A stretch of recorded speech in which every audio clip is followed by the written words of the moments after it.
Greetings. My name is Michael Miller, and this is a Michael Miller Pilates YouTube live broadcast. And the reason it's YouTube is because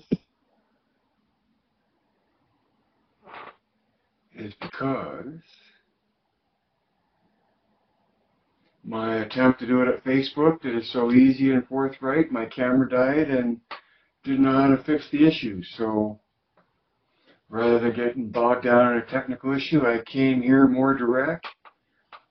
This is through an app called Big V Encoder,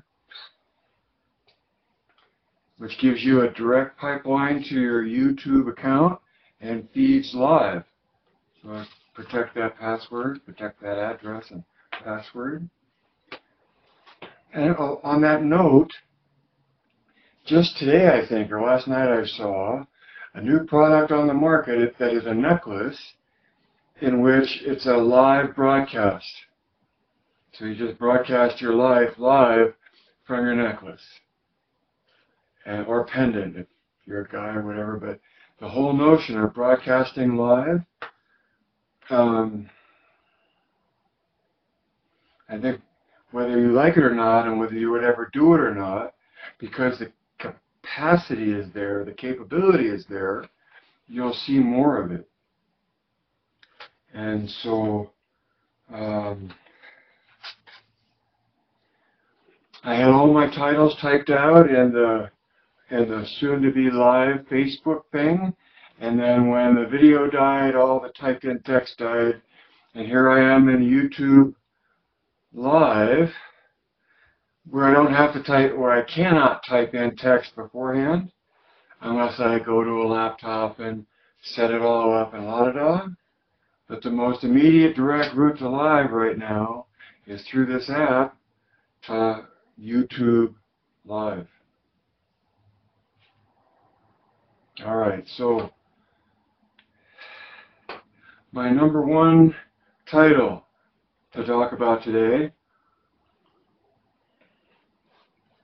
I want to share with you that it's my opinion that Joseph Pilates considered contrology a science. Joseph Pilates considered contrology a science. Now, I don't think anyone in his day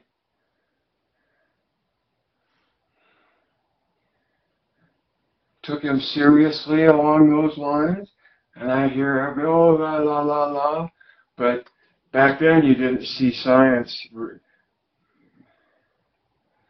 laying accolades at his door, and I think even today you'd be hard-pressed to find anyone that would go along with Joe that his method is a science.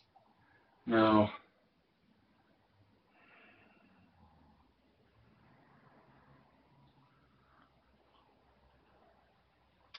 the point that I would make about Joe's point of view that his method, contrology, was a science, is a science, is in where science has come since Joe has gone.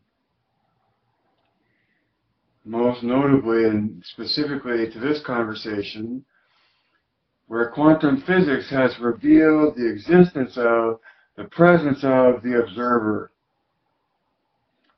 Experimental data. So we're talking science. We're talking reproducible results. That's what I consider science to be.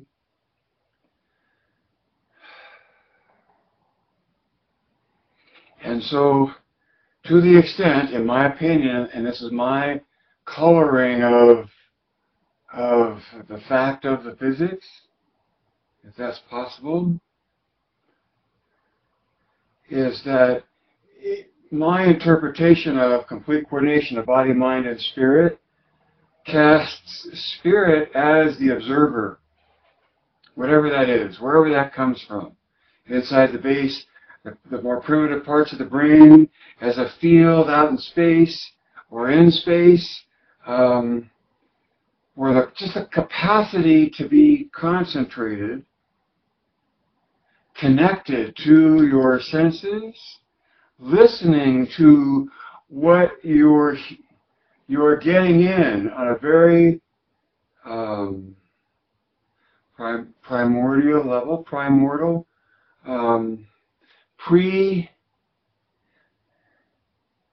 prefrontal cortex.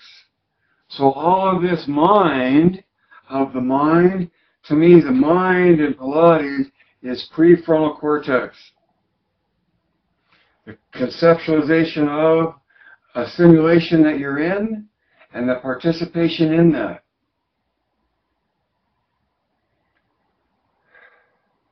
The observer, spirit, listener, concentrator is the capacity to have a direct connection to your senses. I may not be holding my hand high enough to show the senses, right? Something that you feel. And that what you listen to or that you feel is a capacity that is distinguishable from the mind. However you want to make it, however you want to slice it, however you want to interpret the difference between mind and spirit,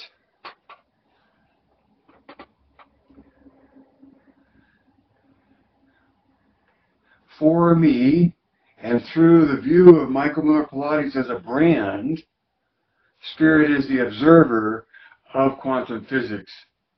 That quantum physics reveals in its data, verifies, if you will, the presence of the observer. I don't care what that means. I mean, it's fascinating to consider all that philosophically, but to Pilates and the Pilates instructor trying to survive, what matters is that quantum physics acknowledges the observer and is the scientific basis for the box of Michael Miller Pilates looking at the science of what's in Joe's original work, right? The observer comes into that as the spirit, as the listener, as being connected to your senses in a way that your prefrontal cortex, your thinking, is not or cannot be, which is why there's the distinction between body, mind, and spirit. So, I've got 4 points today. Number two is the only point of view that matters is yours. Let me slow down. The only point of view that matters is yours. And I think it's important to say that now in view of what we've just talked about, because Joseph Pilates considered his method, contrology, a science. And nobody took him seriously then, and I don't think anybody really takes him seriously now. So if the originator of the method isn't taken seriously for what it is, then it's really up to anybody to make whatever of it they want. Right?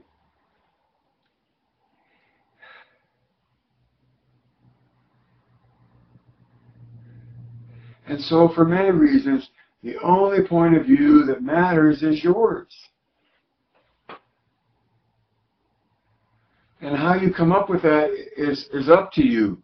And how you feed that back into through your teaching is up to you.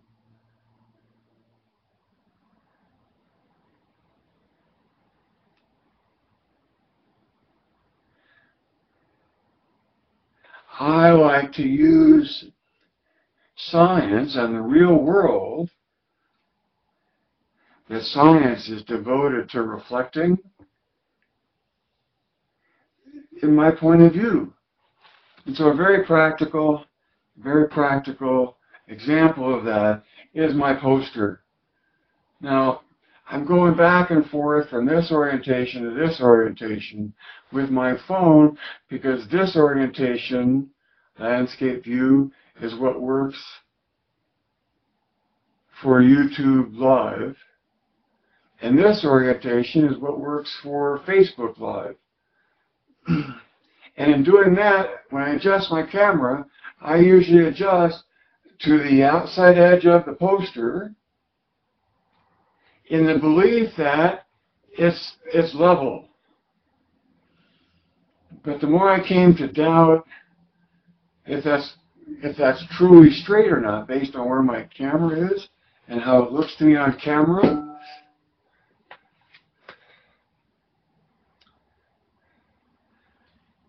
I put a level up on top, which is my approach to Pilates and Joe's original work, in that it has to make sense. It has to match the real world. And or at least I'm struggling to make sense of it within those parameters, because there are at least a couple thousand points of view of Pilates that comes at Pilates from an anesthetical point of view. Say all just from energy work, and has nothing to do with the physics of the space in which it occurs.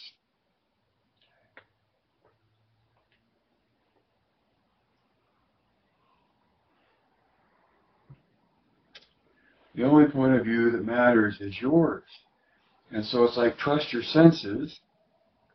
And it's me as an instructor sharing my passion with you that says, get a clue on what I'm talking about and go find it in your own sensation. Right? Find it in your senses. You don't want to sit up taller. I suppose I could do the difference with it. Is that better? So number 3 out of 4. Number 3. Which is a continuation, really. And number 3 is use tension to find your posture. Use your muscular engagement to create a posture. However you do that, in order for you to get up off the ground and stand up straight, you've got to use muscles, and whatever position your body is in is your posture, right? And I'm saying awareness of core new tension and gravity, how heavy everything is.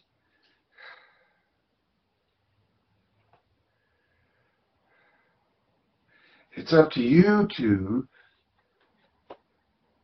engage your body to the best of your ability to survive and thrive. I mean, Pilates is definitely about conditioning your body on a fundamental level, on an essential level, on a poetic level, to the point where you add words, it destroys the poetry in many, many, many occasions. And it's interesting to see, for instance, what exercises have come in and sort of become part of what's considered, say, part of the Pilates math sequence, but was not part of Joe's in his book. Because everybody tries to add things as though adding would make it better, but very few movements or transitions or flourishes survive the cohesion of the original choreography of Joseph Pilates that is in situ.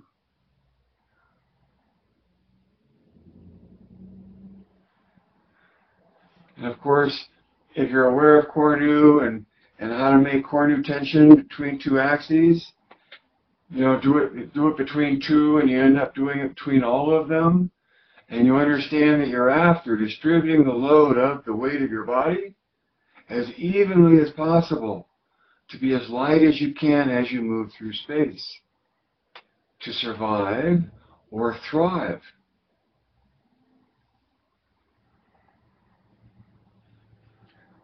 And number 4 was what I already covered about the necklace and going live.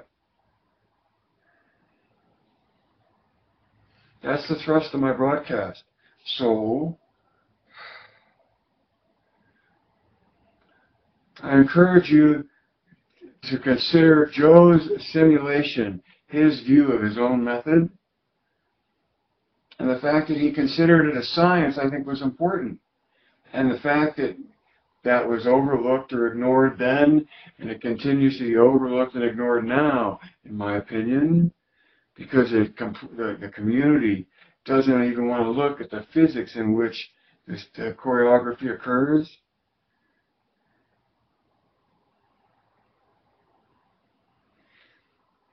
So the only point of view that matters, and hopefully the Michael Miller Pilates point of view has enough integrity in it and substance in it to give you success as a Pilates instructor.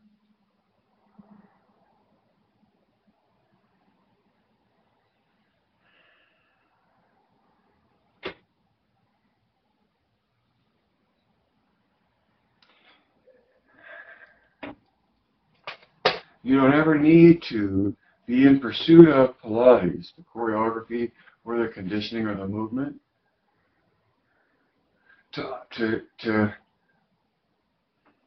be introduced to the notion that oppositional rotation between axes creates tension between those two axes that causes eccentric tension to occur. It lengthens.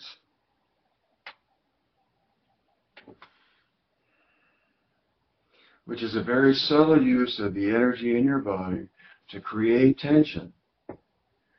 And to the extent that that tension allows you to stand up straight, right, is the same reason I line up the lens of the camera according to an image that I know is at right angle, that is perpendicular.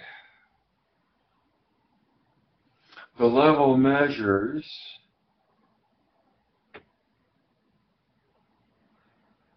what lines up in gravity as such level, which assures that this is lined up, the poster.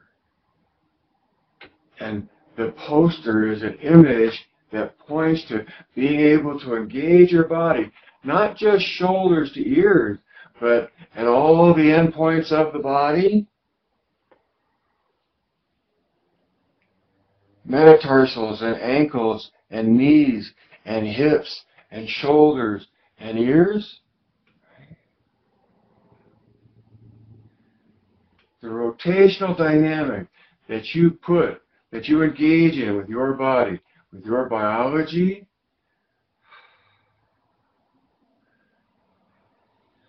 reaches for distribution of load to facilitate movement. Survival in the jungle. That's big dinosaur teeth. And the dinosaur is gravity. All right, so there you go. I don't think I'd be wearing a necklace to just do my whole life live. But somewhere along the way, perhaps, enough autonomy will break through that subscribing to live broadcasts will be a norm.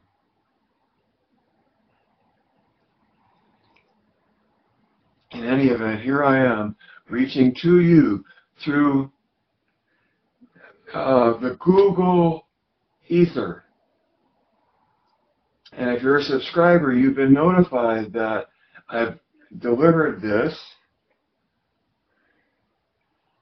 And if it's tedious, I'm happy because it means that you could say the same thing and deliver the same message and be able to stand a better chance of surviving.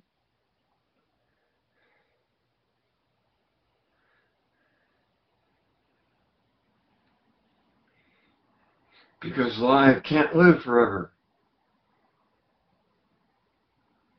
Read between the lines. See behind the curtain. Add 2 and 2. direct your own thinking. It's so hard for me sometimes to say, am I just daydreaming or am I directing my thought? And when it's obviously a question in mind, I think I'm more inclined to direct more control on directing my thinking. And that is always in consultation with and complete coordination with my spirit, Geist.